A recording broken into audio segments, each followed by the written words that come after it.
మీనరాశి వాళ్ళకి సెప్టెంబర్ 28వ తారీఖు దగ్గర నుంచి డిసెంబర్ 27వ తారీఖు దాకా సుమారుగా 90 రోజుల పాటు గురుడు అనేటువంటి ఆయన కర్కాటక రాశిలోకి వెళ్ళడం వల్ల అద్భుతమైనటువంటి రాజయోగం కనబడుతోంది. ఫస్ట్ అండ్ 10th లార్డ్ అయినటువంటి రాజయోగ కారకుడైనటువంటి గురుడు పంచమ స్థానం లక్ష్మీ స్థానంలోకి వెళ్ళి రాజయోగాన్ని ఇవ్వబోతున్నారు. విపరీతంగా డబ్బు చూసేటువంటి యోగము, మీరు చేసిన ప్రతి ప్రయత్నంలోనూ విజయాన్ని చూసేటువంటి యోగము, గౌరవ మర్యాదలు పెరిగేటువంటి యోగము, పేరు ప్రతిష్టలు వచ్చేటువంటి యోగము, సంతానం కోసం ప్రయత్నం చేస్తుంటే 100% దాంట్లో శుభవార్త వినేటువంటి యోగం పడుతుంది అని చెప్పచ్చు. ప్రేమ వ్యవహారాల్లో ఇబ్బంది పడేటువంటి వాళ్ళకి ఖచ్చితంగా అవన్నీ కూడా అనుకూలిస్తాయి. వివాహాది శుభ కార్యక్రమాలన్నీ కూడా అనుకూలిస్తాయి.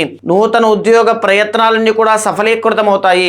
నూతన వ్యాపారాలన్నింటిలోనూ లాభాలు చూసేటువంటి యోగం కనబడుతోంది. మీరు పడినటువంటి కష్టానికి, మీకు ఆగిపోయినటువంటి డబ్బుకి అన్నీ కూడా తిరిగి మళ్ళీ ప్రకృతి అంతా కూడా మీకు సహకరించే అవకాశాలు ఎక్కువగా కనబడుతున్నాయి. సెప్టెంబర్ 28 తర్వాత నుంచి ప్రయత్న బలాన్ని ఇంకా పెంచండి.